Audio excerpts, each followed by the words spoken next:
Todd's band lost their singer. Todd said he sucked. Lonnie said he got sick of Todd's shit, and he was complaining about needing a new singer. So Lonnie was like, I can sing. And they were all kind of like, you can? And she was like, probably. But she's been rehearsing with them for like a week now. And I finally got to see them play in Todd's basement today. And she's actually really amazing. I feel so proud when she's on stage. It's incredible being in awe of someone you love.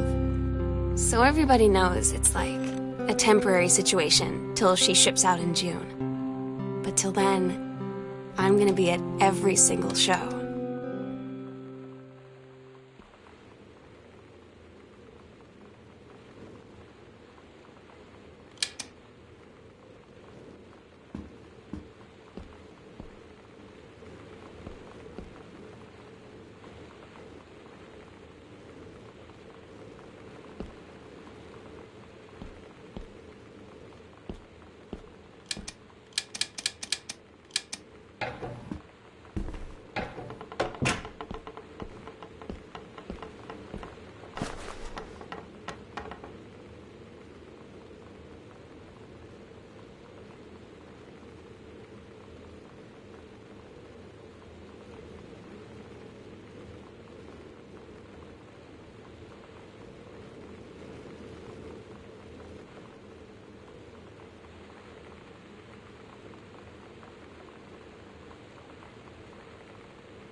I don't get Lonnie sometimes. Like, her band, and our zine, and her hair, and everything are all anti-authority. But I watch her in JROTC, and she's doing drills in perfect formation, following orders, no question. And there's all this stuff in the news about don't ask, don't tell. Like, she's going to join the army and then have to lie about who she is. She said they don't need to know what they don't need to know. Like it was no big deal. This from the girl who trashed her locker to, like, defend my honor. I've learned when to stop arguing, though. I don't think Lonnie even gets Lonnie sometimes.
Katie, you know how Mom and Dad are.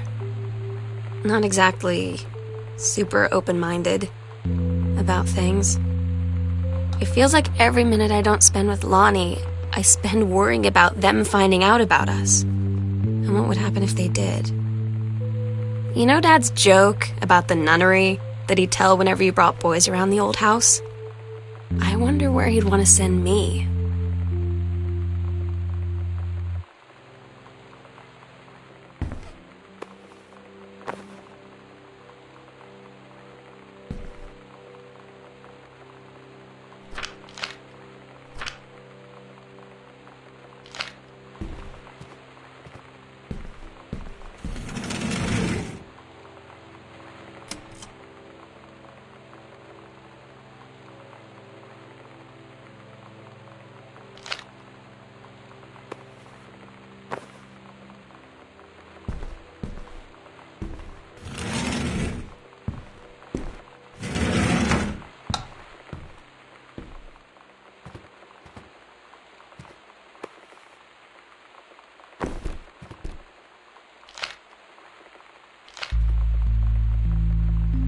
I had an interesting talk with Mom and Dad tonight. One you were never gonna need to have. I mean, you've known, right? I've known. I've known since, like, She-Ra. Mom and Dad didn't, I guess. But they saw the zine and the stuff on the locker, and they were like, is there something we should know about you and Lonnie? And so here's the thing. I was prepared for them to be mad, or disappointed, or start crying. Lonnie had her going away show with her band tonight. She's so incredible on stage. When she was singing, I could practically forget everything. That we only had 48 hours left. That I don't know what comes next. That I can't live without her. Then she dedicated the last song to me. And I couldn't take it. I was out on the curb in the alley, sobbing till my ribs hurt. I would follow her anywhere, Katie. But I can't. Where she's going. After a long time, she found me. She said she was sorry. She said, I wish things could be different. I just wanted to make you happy. I said, I don't think you can anymore.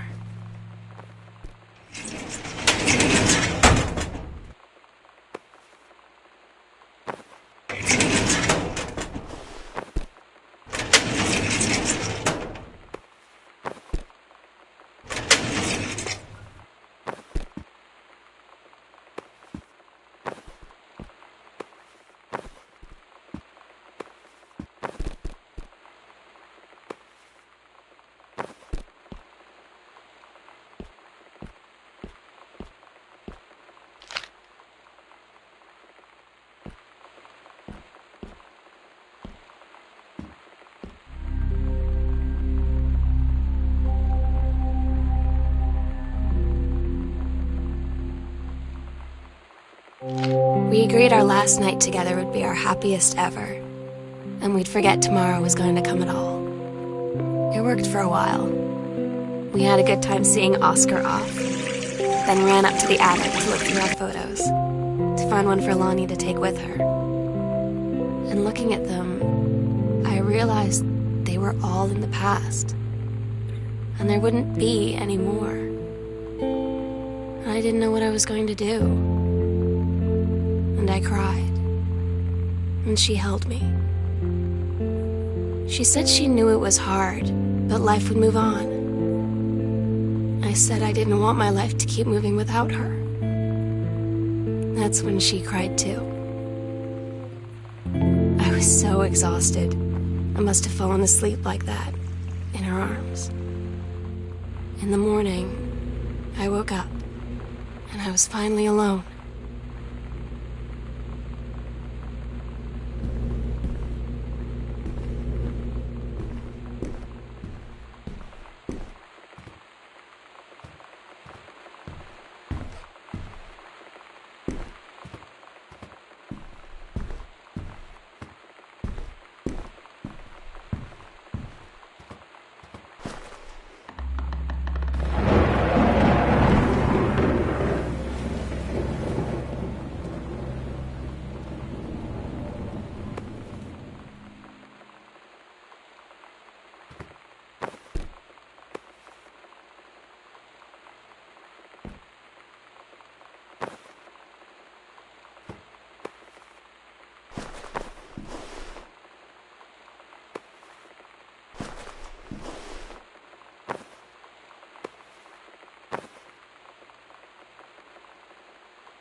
The sunset light in this house is the saddest thing I've ever seen.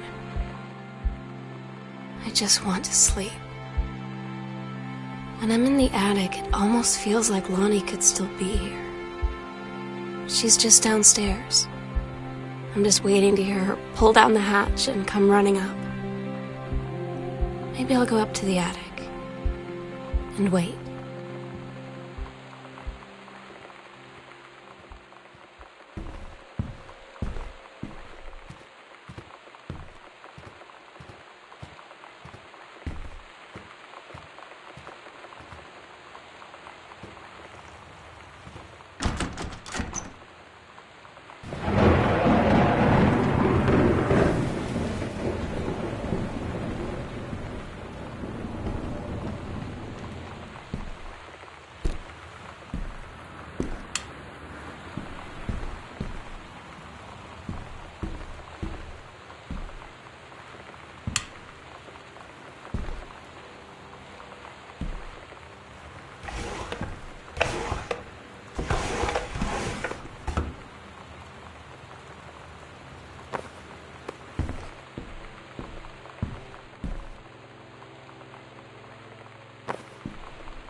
Oh my God. Katie, I fell asleep in the attic, in Lonnie and my old spot, and I missed the first 2 calls. I just barely caught the third one before the machine got it. And it was Lonnie, on a payphone. She'd been on the bus to Basic, and she said she couldn't think of anything but me and us, and that she couldn't go through with it, with the Army and being apart and all of it. And so she got off the bus in Salem. She said, "Sam, I want you to pack up everything you can and get in your car and come find me. And let's just drive until we find somewhere for us." And she asked me if I could do that. And I said yes. Yes.